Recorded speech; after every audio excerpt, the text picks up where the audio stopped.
¿ok? Y que todo esto de esta manera deriva también en el cólera, que es un caldo de cultivo, donde hay muchas muertes, entonces precisamente tiene que haber un cambio, sobre todo en las ciudades, un cambio de normas. Las vimos un poco lo que pasó en París, y hoy día vamos a ver el caso de Barcelona, que se llama el ensanche, ¿ok?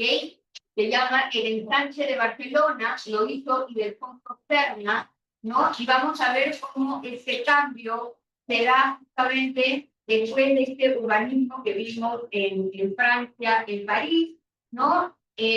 Acuérdense que a lo largo del siglo XVIII-XIX, pues las ciudades, tanto europeas como norteamericanas, ¿no? Sufrieron todos los estragos que hemos comentado, y de esto está la revolución industrial 1, pues es el inicio definitivamente de las condiciones no solo deplorables que vivieron las personas y los niños que tenían que trabajar en los 3 años, sino que de alguna manera, pues, el hacinamiento, ¿no? Lo que era la insalubridad, la falta de higiene, de alguna manera también traen las primeras fases de lo que es ya la contaminación ambiental, ¿no? Entonces, estas ciudades como Madrid o Barcelona, que vamos a ver ahora, fueron un gran ejemplo de estas condiciones terribles que nos pasaron en esta época, ¿no? Entonces, vamos a ver cómo se desarrolla lo que es justamente este gran cambio que tiene que hacer Barcelona. Ya lo vimos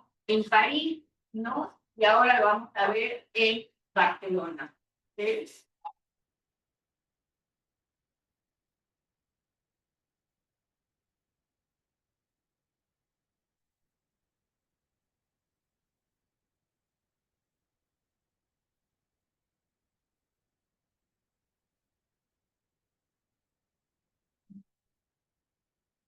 En el doctor, lo que queremos es reescribir la historia del urbanismo como ciencia, utilizando nuestros recursos digitales y de redes de conocimiento para poder ayudar a las ciudades a crecer, a transformarse de una manera más eficiente. Una de las lecciones que nos planteamos cuando queríamos decir al mundo que el urbanismo es una ciencia y que además fue inventado, acuñado aquí en Barcelona, pensamos que sería bueno traducir, hacerla por primera vez al inglés y poder explicar su pensamiento y su obra.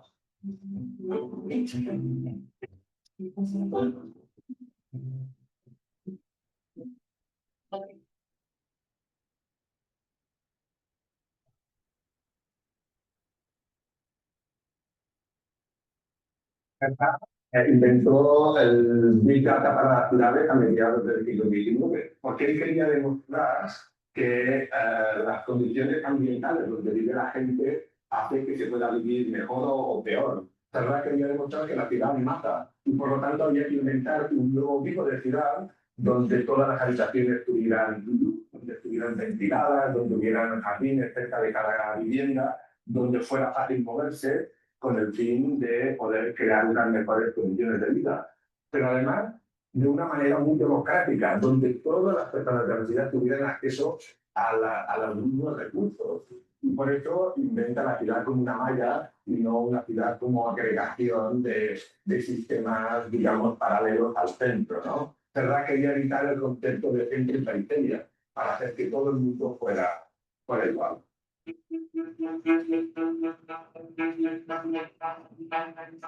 En su teoría general, el primer tomo lo destina a describir lo que es el urbanismo, el segundo tomo lo destina íntegramente a explicar a través de datos cómo era la ciudad que existía en aquel momento. A través de estos datos trata de analizar la densidad, creando nuevos estándares para la idea de habitabilidad. Y por lo tanto, más allá de traducir el primer volumen al inglés y de traducir el segundo volumen de datos a Big Data, a una plataforma digital donde la gente pudiera ver todos los gráficos de los datos del libro de celular, lo que hicimos fue construir una plataforma donde vamos a trabajar sobre el urbanismo como una ciencia racional, utilizando las tecnologías de la información que hoy están al entorno.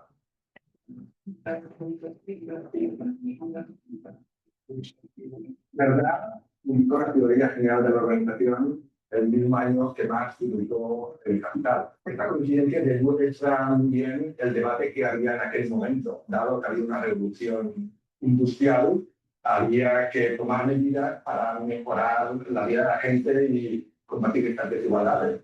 Y por lo tanto, el debate era urbanismo o revolución. El debate era o vamos a construir un entorno mejor para hacer que estos avances tecnológicos lleguen al máximo número de personas y vivamos todo mejor, o habrá una revolución social que pedirá a través como de la fuerza que se cambien las condiciones de vida de las personas. Y por lo tanto el urbanismo es un intento para evitar la revolución. ¿Verdad? Él construyó su ciencia después de hacer un proyecto, a través de conocer cuáles son las consecuencias de la industrialización, cuáles son las consecuencias de poder hacer un plan de ensanche de forma de una ciudad, acabó pensando que tenía que consolidar estas ideas con una nueva ciencia que llamó urbanismo.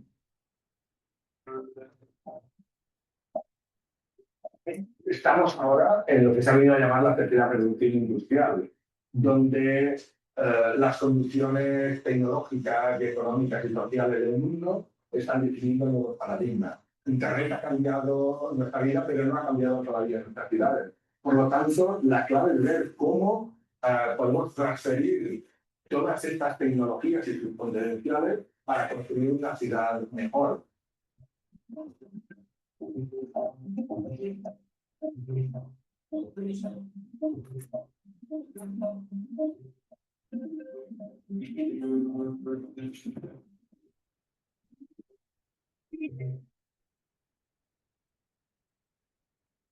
Entonces, y del fondo observa que empieza este cambio después de la revolución industrial del cólera, para los que acaban de llegar, estamos hablando del segundo caso de que el urbanismo en Europa. Ya hablamos aquí pasada de lo que era París con Haussmann, ahora estamos hablando de Barcelona con Cerdà, que es otro gran ejemplo de una ciudad que hasta el día de hoy ha quedado tal cual. Estamos hablando de 1859, ¿no? Donde de alguna manera el Alfonso Cerdà, ya futurista, ¿no? Planteaba en organizar, ¿no?, la ciudad en manzanas, que lo vamos a ver más adelante, y cómo ya nace la idea del urbanismo, ¿no? Y Ildefonso Cerda estaba sumamente preocupado después de lo que había pasado en los últimos años con el hacinamiento, la falta de higiene, la cólera que trajo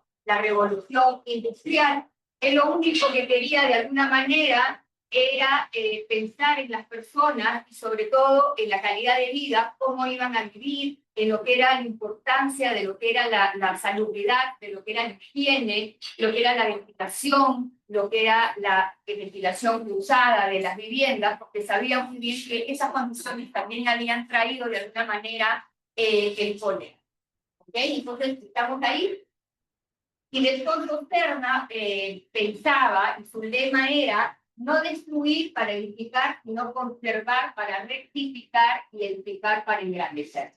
Entonces, trató de no demoler muchas de las edificaciones que quedaron, ¿no? Y que hoy en día en Francia sí, de alguna manera, mucha gente le critica a Haussmann, ¿no? Entonces, la idea de Cerdà era más bien todo lo contrario, ¿no? Dice, Madrid y Barcelona se enfrentaron en el siglo XIX al mismo problema que vimos en París, ¿no? Y de alguna manera fue una respuesta justamente de Cerdà a los problemas de salubridad y sobre todo la proyección que él tuvo a futuro de cómo debía de ser el crecimiento de Barcelona. ¿Ok? Paralelamente, en esta época, el científico John Snow, ¿no?, que dice que es el padre de la epidemiología, ¿no?, daba indicios de justamente qué es lo que había ocasionado el cólera. ¿Okay? Entonces, había investigado y había declarado que el cólera había traído, aparte de muchas muertes y enfermedades, los signos eran definitivamente que lo había provocado, sobre todo la falta de higiene, el consumo de aguas contaminadas y que sin duda también Barcelona, preocupado por ello, porque Barcelona había perdido a 13.000 personas en ese entonces, que no era poco, y en total habíamos visto que en Europa habían perdido lamentablemente más de 10.000 millones de personas. Entonces, era importante saber realmente qué había originado el cólera para que de alguna manera estos grandes urbanistas, ¿no? Del Alfonso Cerda, gran arquitecto, pueda tener esa big data, ¿no? Y poder planificar bien la ciudad. ¿Okay? Plantean sobre todo cosas de problemas de salud que era sumamente importante, ¿no? Esto saben las personas de la salud física, no sabía también que la revolución industrial había traído también consecuencias no solo físicas sino mentales, y estaba muy preocupado por ello.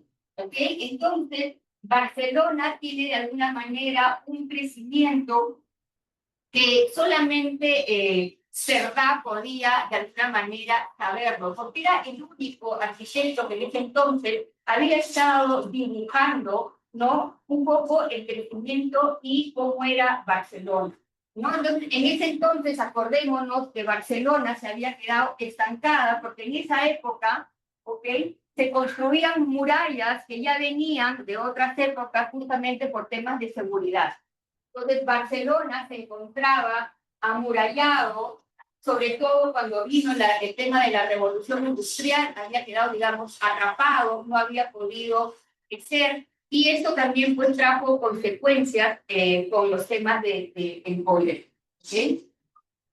Entonces, el crecimiento urbano, sin duda, de Barcelona se tuvo que dar de alguna manera también tratando de acoplar las murallas, porque acuérdense que Ildefonso Cerda era un genial arquitecto, que él decía que de alguna manera tenían que conservarse justamente estas edificaciones antiguas. ¿Bien? Entonces, de alguna manera se planifica el crecimiento de Barcelona, ¿no? Y el núcleo de la ciudad se queda en el interior justamente de las murallas, ¿no? Acuérdense que las murallas, pues, era parte básica de la historia, ¿no? Con estos conflictos que habían antes bélicos, y de alguna manera tener esta muralla significaba seguridad, sobre todo para las personas, ¿no? Estamos hablando del siglo XIX. Entonces, la ciudad con estas murallas tiene varios aspectos también, ¿no? Que de alguna manera controlaban no solamente a las personas, sino que protegían de alguna manera también lo que era la parte religiosa, ¿no? Lo que eran las iglesias, lo que eran los monasterios, habían quedado también adentro de esta muralla, ¿no? Y que se, ¿verdad? De alguna manera iba actualizando estos planos. O sea, los planos de verdad es lo que hoy le llaman en Barcelona los arquitectos el Big Data, ¿no? Que hoy podemos encontrar nosotros en un software, pero en esa época solamente él pudo hacerlos y los hizo a mano. ¿Okay? Entonces, dentro de lo que es Barcelona, ¿no? Que había quedado ahí la ciudad, estaban las ciudades importantes, como podría ser la catedral, todas las casas, digamos, religiosas. ¿Sí? En la periferia de la ciudad se encontraban lo que eran los conventos, sobre todo los monasterios, ¿no? La zona del Raval, que era una zona de, digamos, de campo, de cultivo, también estaba de alguna manera cerca a lo que era la ciudad amurallada. ¿Ok? Y la ciudad, en definitiva, tenía varios accesos, no por las personas y las distintas funciones podían realizarse, ¿no? Acordémonos que Barcelona está pues muy cerca a la costa, en esta gran bahía, ¿no? Y donde era sumamente importante, sobre todo, era muy importante en lo que era el intercambio comercial en esa época. ¿Sí? Entonces dice, gracias a la exigencia militar de reserva de territorios perimetrales, ¿ok? Estamos hablando de esta parte de acá, de Martí, de Gracia, de Sá, de Nuevo Pueblo, de Montjuic, ¿ok? Eran unos terrenos que los militares, por exigencia de ellos, no se podían construir. ¿Ok? Entonces, de alguna manera, esto hace también que la ciudad no se pueda expandir. Entonces dice, las murallas llevaban cerrando Barcelona desde 1350 y habían pasado más de 500 años donde no había habido un crecimiento, una expansión, ¿ok? Y todo lo que se daba, inclusive en la época de la Revolución Industrial, la migración que se da del campo a la ciudad en busca de trabajo, pues todo se concentraba en la ciudad dentro de estas murallas. ¿Okay? Este es un plano de los alrededores justamente de Barcelona, ¿no? Este es el Vista, justamente, que le llaman Barcelona. Estos son los planos que hizo Ildefonso Cerda, ¿no? Que los inició en 1855, donde sabía perfectamente para dónde podía ser justamente el crecimiento de Barcelona, cómo tuvo esta idea comunista que hoy en día, inclusive, Barcelona puede utilizar, sobre todo en el ensanche de sus vías, ¿no? Que, por ejemplo, esto no se ha venido elaborando. ¿Ok? Entonces, esta fue la toma de partida, digamos, del Ildefonso Cerda, ¿no? Para realizar el gran ensanche de Barcelona. ¿Ok? Entonces dice, así que el 16 de diciembre de 1854, ¿no? El gobernador francés le encarga al ingeniero Ildefonso Cerda. Hay muchos libros que dicen que Ildefonso Cerda fue arquitecto y otros dicen que fue ingeniero. Yo me quedo con el que fue arquitecto porque la verdad que fue un visionario para mí. Entonces, dejémonos con arquitecto, ¿no? Entonces, de alguna manera, el alcalde de la ciudad, ¿no? Le otorga, le hace el encargo a Ildefonso Cerda, justamente, ¿no? Que junto con el arquitecto Miguel Garriga, ¿no? Que trabajaba ya en el municipio o ayuntamiento, como le llaman allá, ¿no?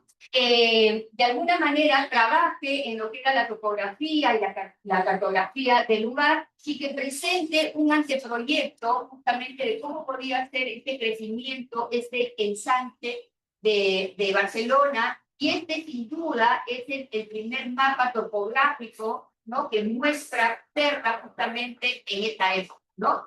Acordémonos un poquito que ya lo hemos conversado, en esa época no solamente que pasó en París, sino que en Barcelona también había quedado atrapada de alguna manera con esas calles muy chiquitas, ¿no? Muy estrechas sobre todo, y que de alguna manera lo que eran los mataderos y cementerios también habían quedado dentro de la ciudad, y lo único que hacía era traer de alguna manera enfermedades, ¿ok? Entonces, ¿verdad? De alguna manera, era consciente justamente del tema de insalubridad. Por eso, de alguna manera, el desarrollo de este plan moderno para ampliar la ciudad, ¿no? Pensando sobre todo en agrupar manzanas pequeñas y repetidas para lograr un ordenamiento. ¿Sí? Entonces, es de esta manera, ¿no? Donde Cerda presenta su plan y es aprobado por el ayuntamiento para que puedan de alguna manera organizar y volver a planificar la nueva ciudad que había quedado devastada sin duda después de la revolución industrial. ¿Okay? Entonces, este es el pedazo, digamos, de periódico que queda justamente donde dice que se aprueba el plan de Cerdat, ¿no? Vemos acá que de alguna manera en catalán la reforma y el example, ¿no? Es justamente la traducción de lo que sería el instante de Barcelona, sino que está en catalán. Entonces, la propuesta justamente de Cerdat es esta gran reforma del instante de la ciudad, ¿no? Con criterios de cuadrícula, con criterios de ordenamiento. Acuérdense que las manzanas en realidad pueden ser de distintos tamaños, distintas formas, distintos colores, pero es definitivamente la unidad que da orden a una ciudad, a un entorno. ¿Okay? Entonces, él de alguna manera, ideó justamente, por eso es tan importante el ensanche de Barcelona, ideó de esta manera para poder organizar, ¿no? Y planificar esta nueva ciudad, pero para él lo más importante eran las personas, ¿okay? Y después de las personas venían lo que eran los temas justamente que le daban la vuelta a lo que era la insalubridad y al hacinamiento, que era justamente que las viviendas tengan iluminación natural, que estén bien ventiladas, y lo más importante, por supuesto, era contar o tener con los servicios básicos.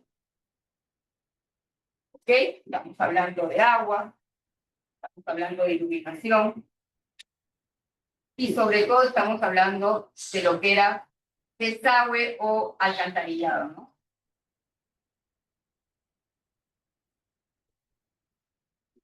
¿Ok? No solamente adentro de las manzanas, sino que de alguna manera también en toda la ciudad. ¿Ok? Entonces él estaba obsesionado con estos temas de lo que era higiene, ¿no? Y de alguna manera también él lo que hace es aprovechar justamente, ¿no? Los vientos. Para él era sumamente importante aprovechar los vientos para lograr esta ventilación que decía que era sumamente necesaria para la vivienda. ¿Ok? Entonces, este es lo que planifica, este es el plano justamente de verdad, de cómo debía de ser justamente este crecimiento ordenado a través de las manzanas. Hoy en día, esto es lo que se ve duda en Barcelona, ¿ok? Lo único que se ha hecho en Barcelona el día de hoy, y que lo vamos a ver más tarde,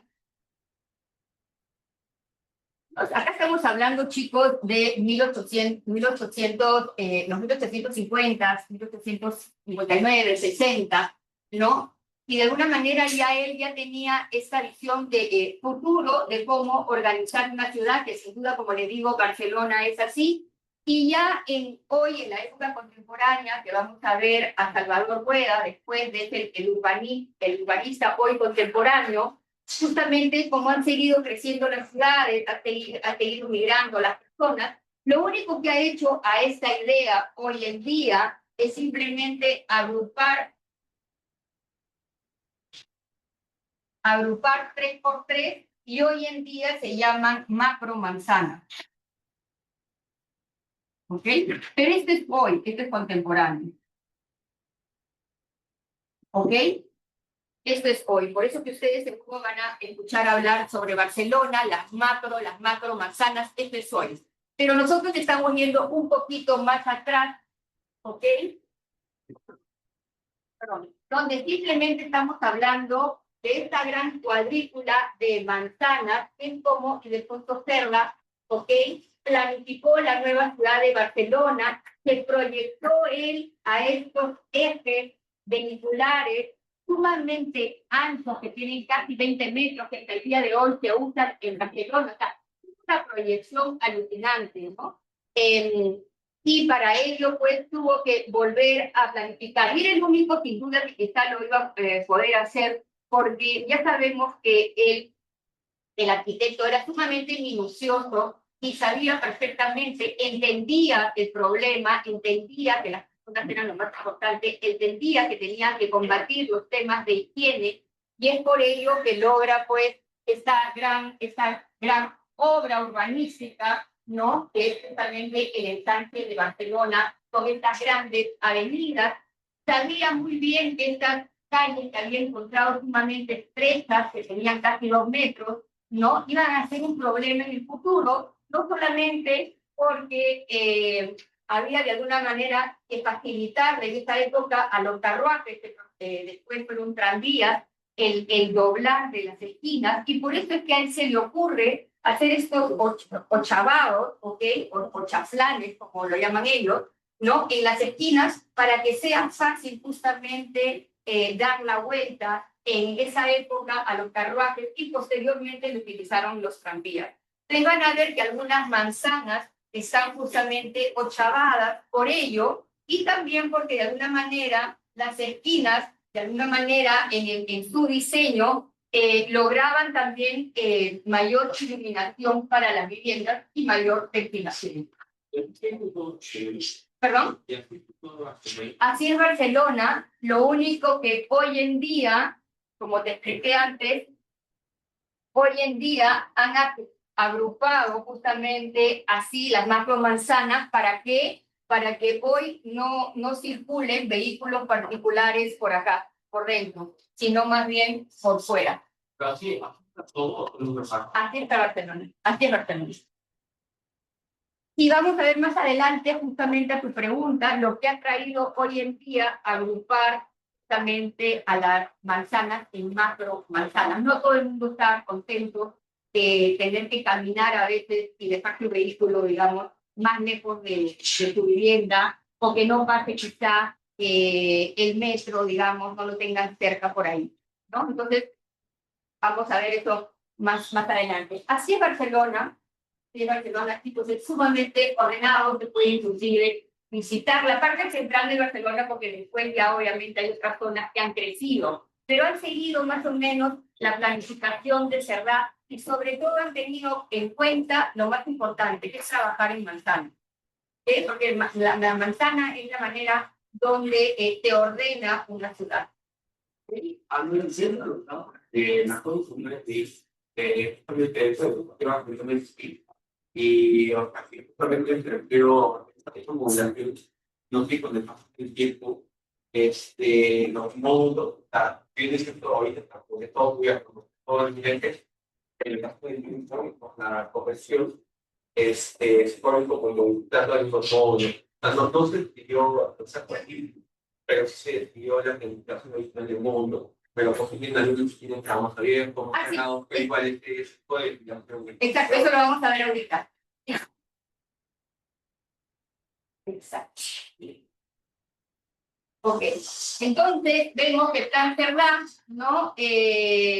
También contempló de alguna manera anchar a 20 metros justamente las calles, ¿no? Y de alguna manera también hay lados, como dice Dominique, hay lados de las manzanas donde en el interior, aparte de conservar el espacio público, se pueden ver que hay algunas caras que no se construyeron justamente para dar estas facilidades, ¿no? Los edificios tienen 16 metros de altura, ¿no? Tienen 4 pisos, que son 16 metros de altura,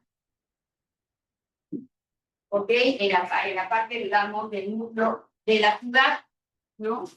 Vamos a ver acá este video donde explican justamente la parte. La ciudad de Barcelona es un impresionante mundo que ha ido cambiando durante el tiempo. Llegamos el primero en tecnología y muestra de esto su planeación. Con sus amplias calles y avenidas, además de sus icónicas plazas y ramblas, se ha convertido en un referente de la planificación urbana a nivel mundial, que le ha dado reconocimiento y parte de la belleza que regala a sus visitantes. Pero, ¿cómo ha sido planeada? ¿Quién ha sido el cerebro detrás de ello? Y a todo esto, ¿por qué tan cuadrada? En este video responderemos a estas preguntas. Así que si te interesa, quédate. No sin antes suscribirte para más videos como este. Esto es Urbanópolis y bienvenido.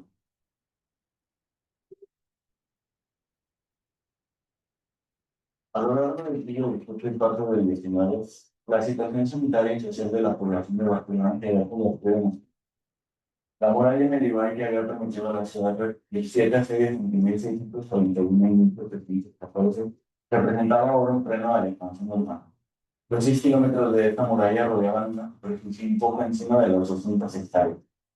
También el crecimiento demográfico había llevado a la población de 115.000 habitantes en 1802 a 140.000 en 1821 y llegó a los 187.000 en 1850.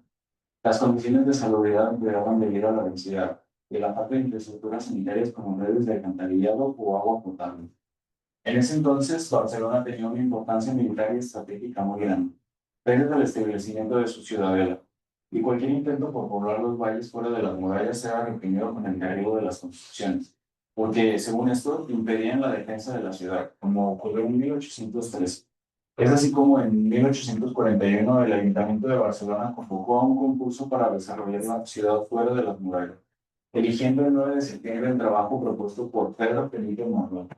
En este trabajo, el médico proponía en su escrito expandir la ciudad entre el río Llobregat y el Besós, argumentando que contribuiría al desarrollo industrial de la ciudad de Barcelona. Pero no fue hasta 1854 cuando se dio la orden de derribar las murallas. Aunque la orden dictaba mantener la muralla del mar, el castillo de Montjuic y la ciudadela. Sin embargo, este era el preludio de lo que ocurriría años después con la ciudad de Barcelona. Después del derribo de las murallas, el ayuntamiento lanza nuevamente un concurso para diseñar la expansión de la ciudad, resultando ganador el proyecto Antonio Rovira y Díaz en 1859. Este proyecto consistía en una parrilla que rodeaba la antigua ciudad, pequeña y que en palabras del propio Rovira afirmaba que los proletarios no podían vivir en lo que propiamente tendría que llamarse la ciudad de Barcelona. Sin embargo, a la par del concurso del ayuntamiento, el gobierno central en Madrid había elegido ya a Ildefonso Cerdá para construir el llamado Plan Cerdá, poniendo la primera piedra el 4 de septiembre de 1860 con la reina Isabel II en la actual Plaza de Cataluña. Con respecto al concurso municipal, se presentaron 13 proyectos. Estos fueron centrados en la mayoría de los casos en la población y el camino de Barcelona a Argaz. Es el tiempo que se estaba consolidando urbanísticamente como paso de edad. Ocupaban una menor superficie y eran destinados a acoger menos personas.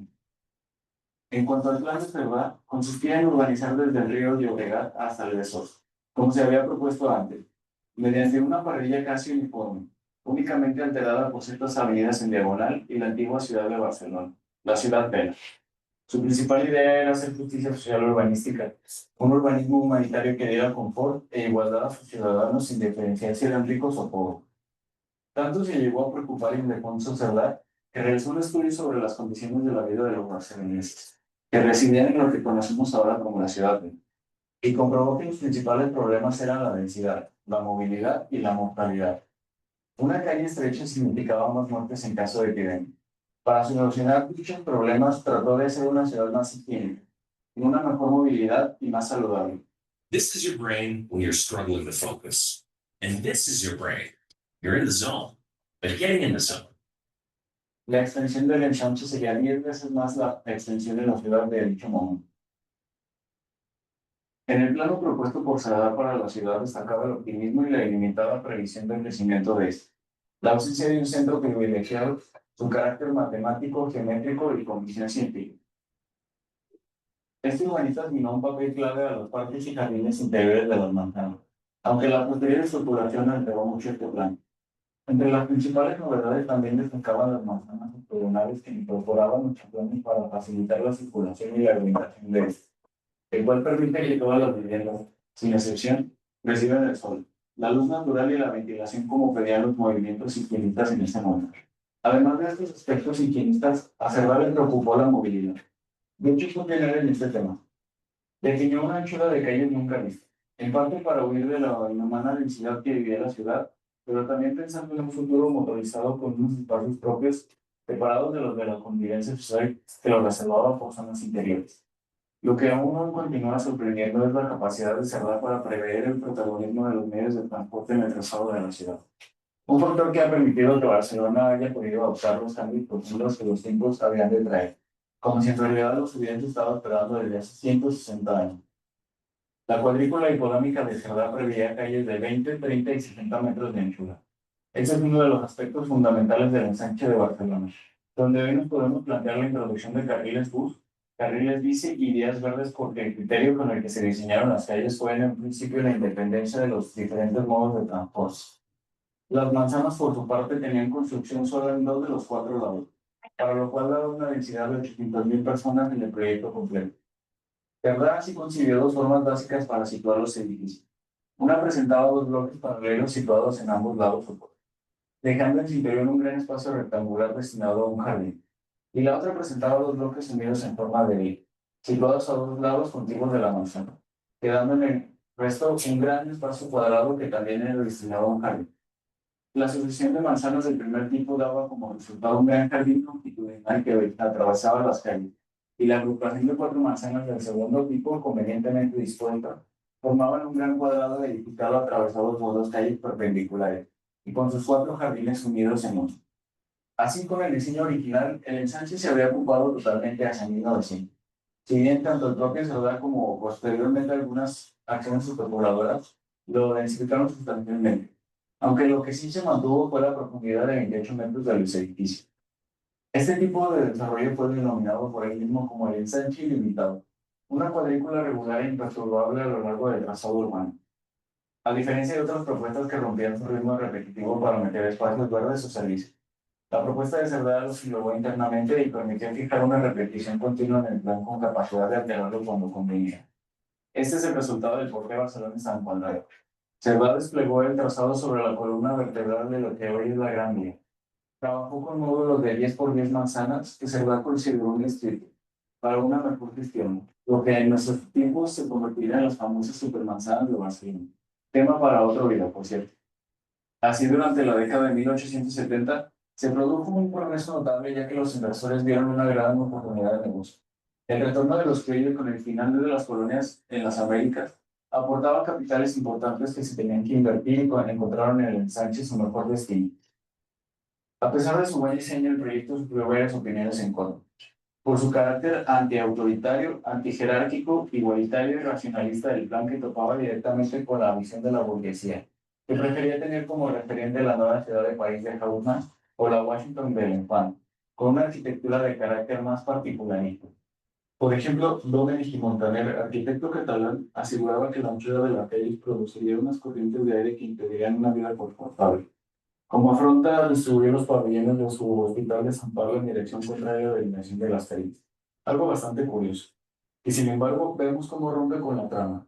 Incluso en 1905, 50 años después de la aprobación del plan. ¿Papá? Sí, claro. Vamos a continuar.